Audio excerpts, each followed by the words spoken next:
Hi, love. Hi. Looking good. Thank you. A quick one. So remember the times when I was still employed? Okay. I used to ask for advances. I used to ask for, I used to borrow money from people. Yeah, So, the brokenness you try. yes.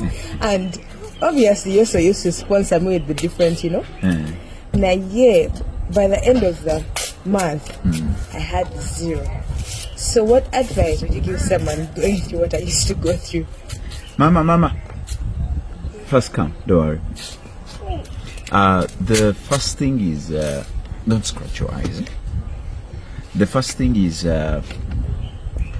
what you need to know is when they call you to play a game, the first question is, what are the rules?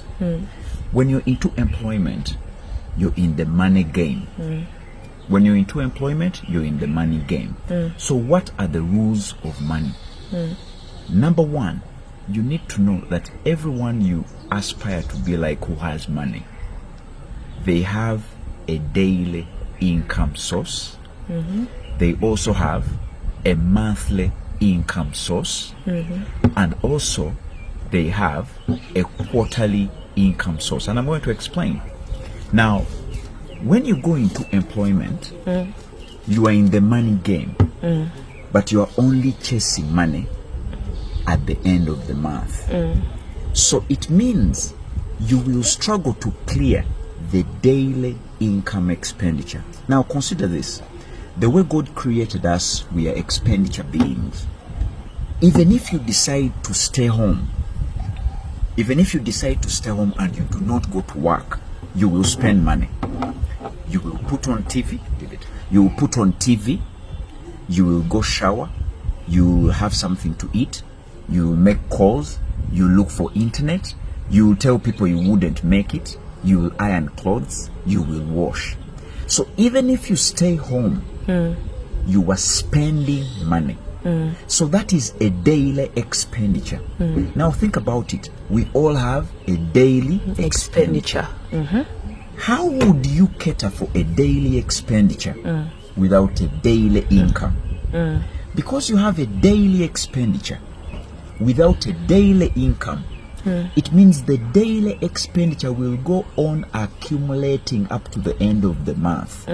By the time they give you your salary at the end of the month, you have more month at the end of the money. In other words, you do not have money. True. So you end up looking for money to borrow. Now, the advice I would give people is look out for a daily income generating venture, because we are expenditure beings. And I do not care whether it will give you 5,000, whether it will give you 10,000 Ugandan shillings, whether 20,000. You need it, because in any case you're spending on a daily. Yes. Look at all the wealthy people. Let's look for the wealthy guys we know. Let's say Mandela.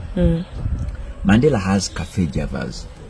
They are selling food on a daily. He has Mandela Millers. They are selling flour on a daily. He has City Oil. He's selling fuel on a daily. Let's go to another rich individual like Madivan. They are selling Kakira Sugar Works. He's selling sugar on a daily. Mukwan, cooking oil, plastics on a daily. Look for my old boy, Charles Mbire. He's in MTN. They're selling airtime and data on a daily. So you can't be in a money game and you want to aspire to be like the wealthy people, but they are doing something you do not want to do. I'm not saying it's bad to be employed. It's good to be employed. But you need to also know that in the race, you need a daily income generating venture, you need a monthly income generating venture, and you need a quarterly. Now, the people who are in agriculture, notice why many people in Uganda struggle. Many people in Uganda struggle because they are in agriculture, and agriculture is a quarterly income generating venture. So you plant maize and you wait for 4 months to get a pay in maize.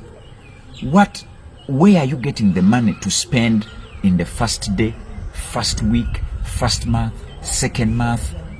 So you will struggle. Now imagine you were into agriculture and you're planting, production, you're planting, but you also have a guy who has a Rolex stand giving you money on a daily. You have Uber or a boda giving you money on a daily. You're selling firewood or charcoal, giving you money on a daily. You will realize that you now know that you've mastered the game. So employees will always struggle because they chase money at the end of the month, yet they have been spending daily.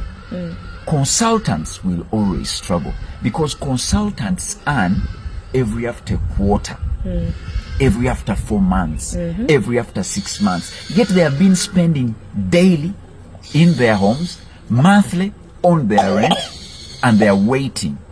You get the idea? Sorry, Mama. So that's why I advise people to try to look at those 3 income avenues, and they will solve it.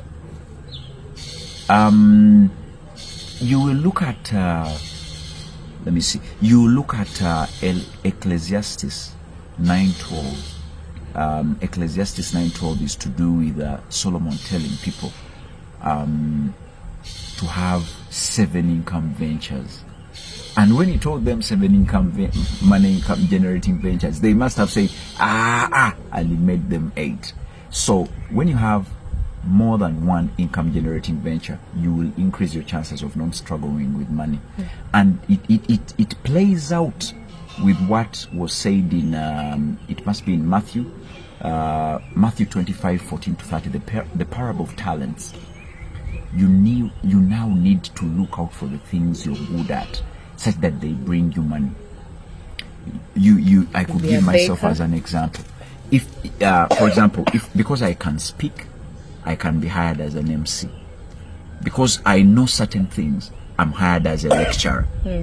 Then I do lending, I sell land, I do consultancy. You get the idea. So I sell buildings, so the idea is you have to use all your God-given talents to make sure you earn something. Okay, thank you. Welcome.